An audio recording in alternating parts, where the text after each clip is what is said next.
another video on my YouTube channel, and today I've gone back to the more creative makeup. It has been so long since I last did an inspired look. So this is Evie from Disney Descendants, and if you don't know, she is the daughter of the evil queen. But yeah, I just thought this was a really fun look to do. It's quite simple, and obviously without the hair you could wear this every day. But I mean, if you want to wear the tiara, I'm all for that. But I actually really liked the films. So I've been wanting to do this for so long, I've just not got around to it. But I actually really like this eyeliner. Blue is not a colour I would normally go for, but it's like this metallic-y blue I've used. Obviously you'll see later in the video what palette I used. So before you get into watching how I did this, make sure you give this video a big thumbs up and subscribe so you never miss any of my future videos, especially when I do looks like these, which are TV or film character recreations or just inspired looks. These are what I absolutely love doing. So if you want to see how I did Evie's look from the Disney Descendants films, make sure you carry on watching.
this is my finished look of Evie. Like I said, it is so easy to do and it's just a bit of fun. Like blue eyeliner, you don't see it every day, and I actually really like it, so I think I'm definitely going to be wearing this.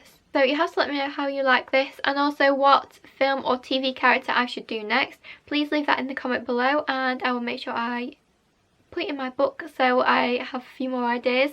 Obviously I have like a huge list, but you can always add to it. And especially if it's something requested, I'll make sure I do it even sooner. But I hope you like this look. Please let me know your favourite part of it as well, and I will see you soon in another video. Bye!